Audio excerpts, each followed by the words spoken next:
Hi everyone, welcome to your first lecture of the semester.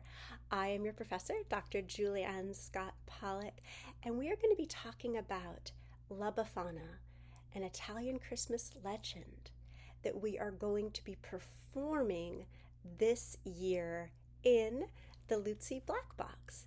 I'm going to talk to you a little bit about this legend and how we're going to stage it. So let's begin with what makes La Befana, the Christmas witch, a legend. Now, when we're looking at different kinds of stories that make up our culture, we'll often talk about fairy tales, folk tales, myths, and legends. Let's talk a little bit about what makes each one distinct. Fairy tales have no set time period, they have no set location. They are long, long ago in a land far, far away that, if it does have a name, does not exist in real time and real space. When we think of these fairy tale places, if we go to Frozen, the land of Arendelle doesn't actually exist, right? And we don't have a set time the story took place. Folk tales are a little bit different in that while they are not rooted in actual historical events, the people are very, very important. Even if they have some fantastical elements to them, they're mostly human and they have morals with educational value. I'm from Maine, so the first folktale I think of is Paul Bunyan with his blue ox that was able to do all of this work, and this idea of pushing that idea of efficiency and strength and work ethic to the people of that time. All right, so then let's move to a myth. Myth is different. Myths tend to be focusing on the origins of the world, right? So many cultures have origin stories. How did the earth form? How did people come to be on it? How did the animals come to be? We have all these different ideas. We have all these different religious tales that we tell. Those are our myths. And now here's our legend. Legends are rooted in actual historical events. They have a set time period that they took place, but there are magical, fantastical elements that make it not quite true. Difficult to believe that it actually happened that way, but the idea that it is rooted in a time and a physical setting matters, and that pushes it from a folk tale to a legend. Some of the legends that we think of often, scholars will talk about the saints in the Christian faith. Oftentimes can be considered legends, and that's an actual historical person that lived at a historical time, but we've embellished quite a bit, put more magical, fantastical pieces to their story to move them to a legend. La Befana is a legend. It is a legend because it is rooted in a specific time period and in a specific historical cultural location.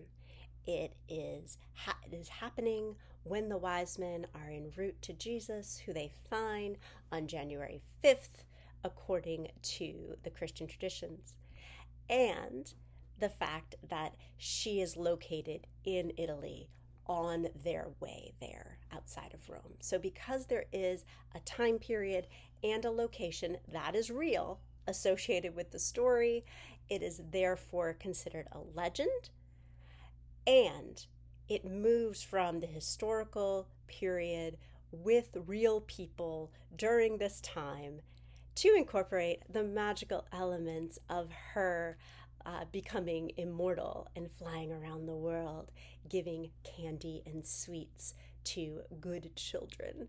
So that's how La Befana becomes a legend. Let's go a quick overview of La Befana's story. La Befana lives alone. She has no family, she has no children, and she makes her money by cooking, baking, and using her herbs that she grows to also make potions to help people stay well and happy, and of course have delicious food. So that is what she does every day. She is known for also sweeping her house, sweeping her walk. She has sparkling floors as well as flawless treats and medicines for people. One night, as she goes to sleep, alone and tired after a long day's work, a star blinds her. She doesn't get a night's sleep at all.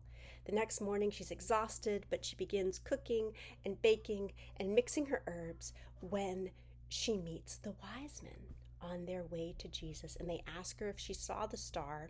She has seen the star. She also gives them food, helps them rest, and they invite her to come along. She says no, she's going to stay here. This is what she's always done. This is who she's always been.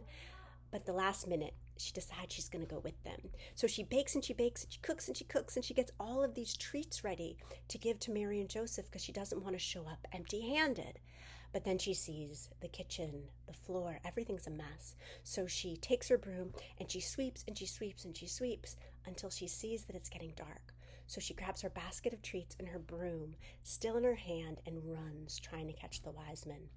She never does, but the heavens take mercy on her and her giving servant spirit, and she is lifted up to heaven with her treats and her broom.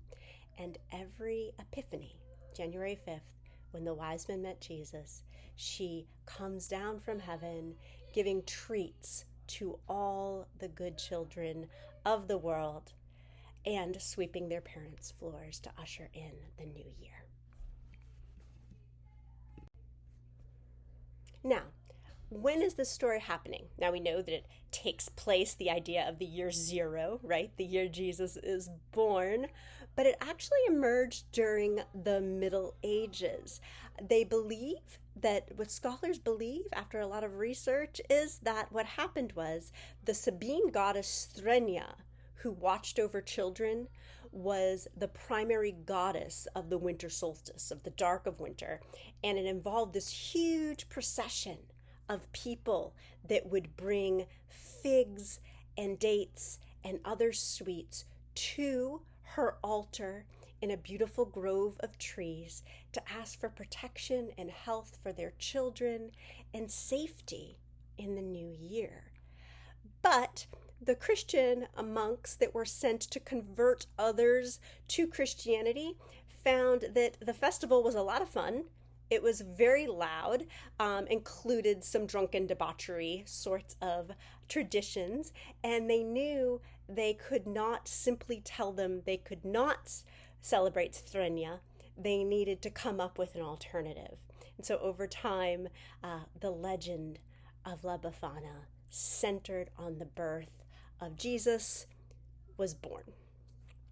So one thing to notice too, that in the beginning, Sthrenia is a gorgeous goddess, and they believe early looks at La Befana were also beautiful. Befana is a mispronunciation of the Epiphany in Italian, but over time she got older and uglier just because they decided they didn't want a beautiful, sexy woman slipping into their houses at night. So that is the story of La Befana, where it comes from, this idea of it being based on a goddess of another culture, as Christianity was trying to convert those people and find a celebration that could replace one that was a lot of fun at the same time of year.